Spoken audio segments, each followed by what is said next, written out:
melanggar Undang-Undang 23 tahun 2004. Yang kami laporkan adalah pasal 44 ya, mengenai penganiayaan KDRT terhadap klien kami. Hari ini sudah dinaikkan dalam penyidikan ya, dan kami tadi telah diperiksa kurang lebih selama 2 jam mengenai apa-apa yang terjadi, dan sekarang sudah naik ke tahap penyidikan, berarti sudah ada unsur pidananya, sudah ditemukan unsur pidana dalam laporan klien kami, dan kami tadi telah diperiksa oleh tim penyidik Polres Jakarta Timur seperti itu. Terlapor sendiri sudah pernah dipanggil nggak, Bang? Ya tentunya pelapor sudah pernah dipanggil. Terlapor, Bang? Ya, pelapor sudah pernah dipanggil, karena kan terlapor sudah dipanggil dalam tahap penyelidikan. Kemarin juga terlapor sempat meminta mediasi yang tidak ada titik temu terhadap klien kami sebagai pelapor, dan makanya saat gelar perkara sudah ditemukan unsur pidana dan dinaikkan dalam tahap penyidikan ya, yang artinya sudah ditemukan unsur pidana. Itu. Kenapa Bang bisa tidak ada titik temu sampai mediasi? Ya, dari klien saya kan tentunya meminta tanggung jawab, meminta bagaimana penyelesaian dalam kasus ini. Dalam hal ini kan klien kami mempunyai 2 anak juga ya, selain juga dianiaya oleh pelapor dari saudara Bapak Yogi. Tentunya beliau dalam mediasi tidak bisa meyakinkan klien kami mengenai, dia kan meminta kita mencabut perkara, mencabut laporan, tapi tanggung jawabnya apa? Kalau tidak ada tanggung jawab yang bisa meluluhkan klien kami, ya untuk apa berdamai? Kita luruskan saja perkaranya, toh memang ada, kita nggak mengada-ngada kok, ada unsur pidananya dan ada bukti saksi semua lengkap kok, seperti itu. Dan kami juga besok akan sidang pertama ya mengenai gugatan perceraian, di mana laporan kami juga nantinya akan masuk dalam gugatan untuk kami menggugat cerai saudara terlapor ini yang tentunya sebagai tergugat, seperti itu. Jadi memang ada kok peristiwanya, nggak kita ada-adakan, nggak mengkriminalisasikan, seperti itu. Oke Bang, ini kan Bang ya. Ya. Apakah ada bukti baru yang ditambahkan? Mengenai itu paling baju saat kejadian tadi disita ya oleh tim penyidik Polres Jakarta Timur. Tentunya juga dari buku nikah juga tadi dilampirkan, KK dan flash disk juga. Pokoknya saat kejadian itu mengenai KDRT sudah disita oleh tim penyidik Polres Jakarta Timur.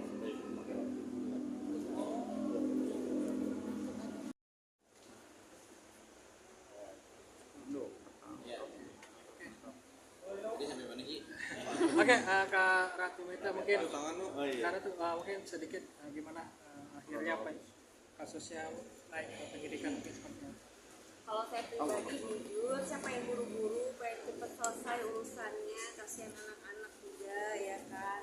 Anak-anak saya kan masih butuh perhatian seharusnya, yang harus dilindungi, terus butuh kasih sayang tentunya. Tapi sampai saat ini, sampai detik ini nggak ada via telepon, via WhatsApp atau Joko gitu kan. Padahal saya pribadi saya nggak pernah yang melarang ayahnya untuk berkomunikasi dengan anak-anaknya, tapi sampai saat ini nggak ada. Bahkan ya anak sakit, bahkan kemarin anak sakit tidak ada biaya sama sekali untuk beli susu atau lihat kondisinya, nggak ada. Justru malah Pak Maci yang saya berterima kasih di transfer buat anak saya gitu kan. Jadi ya jujur sih kalau untuk pekerjaan sekarang ya saya syukurin ada aja untuk anak, cuman ya memang berat ya. Anak-anak saya kan masih butuh perhatian banget, apalagi untuk biaya-biaya yang setiap minggunya saya harus keluarkan gitu kan. Itu berasa loh, anak-anak masih pada kecil-kecil ya. Saya pengennya ya dari tanggung jawabnya ya pada ayahnya, tapi sampai sekarang ini nggak ada.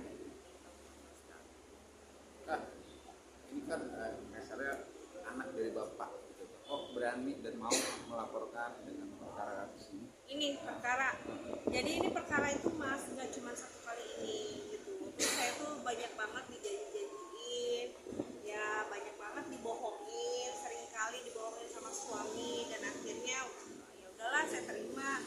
Terus untuk kejadian saya di KDRT ini kan nggak cuma sekali, sering. Terus bahkan kayak misalkan dia berkata-kata kasar kalau pada saat lagi marah itu sering. Jadi saya tuh masih saya berpikir oh ya udah deh nggak apa-apa deh saya terima karena mungkin anak saya mikir ada dua anak, tapi lambat laun saya kesabaran saya udah habis nih mas gitu kan, apalagi sampai saya berdarah-darah. Terus udah tahu sih kemarin pada saat terakhir saya kejadian itu bener-bener saya udah mau mati bener-bener. Terus saya dicekiknya sampai nggak ada hilang napas gitu. Saya udah nggak tahu lagi.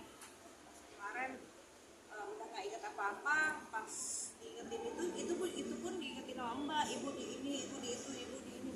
Itu juga ya mbak, baru saya sadar. Pertama kali kak KDRT yang dia lakukan Udah fisik sering ya itu pertama kali itu tahun berapa? Kalau cacian makian itu pertama menikah itu udah langsung cacian makian, tapi kalau untuk pemukulannya itu tahun 2023. Udah langsung. Kak, kan terakhir kita wawancara media saat lahiran kakak juga, kalau nggak salah rumah sakit Brawijaya yang di Iya.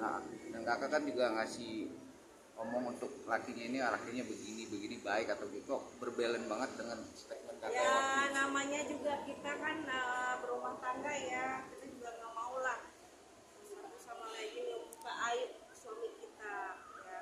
Tapi pas kemarin terakhir yang saya bilang KDRT suami saya terhadap saya terjadi sampai diinjek-injek perut saya, itu udah kayak bukan manusiawi gitu lah, apalagi di depan anak-anak saya, apalagi di depan ART saya yang saya tuh ini tolong saya maksud saya lepasin saya udah gitu, saya ampun gitu, sampai nggak dilepasin sama suami saya sampai diinjek-injeknya, sampai terus-terusan sama dia, sampai dicekiknya. Saya udah minta tolong sama dia, udah lepasin, saya udah mau kabur tuh, saya udah nggak inget apa-apa, pokoknya saya kabur dari rumah, saya nyelamatin diri saya, anak-anak saya tengah gitu, saya udah nggak mau gitu, tapi dia nggak bisa, saya udah nggak bisa kabur karena udah dipukulnya. Kang Aci ini kan naik sidik, maka terlapor udah jadi tersangka naiknya. Ya kalau udah penyidikan kan memang prosesnya dari korban dipanggil, nanti berlanjut ke saksi-saksi dari korban juga, dari pelapor. Setelah saksi dipanggil tentunya terlapor ya akan dipanggil dalam tahap penyidikan, tentunya lebih didalamkan. Dan juga dokter-dokter kemarin juga sudah dipanggil, yang menyatakan memang ada pidananya kok.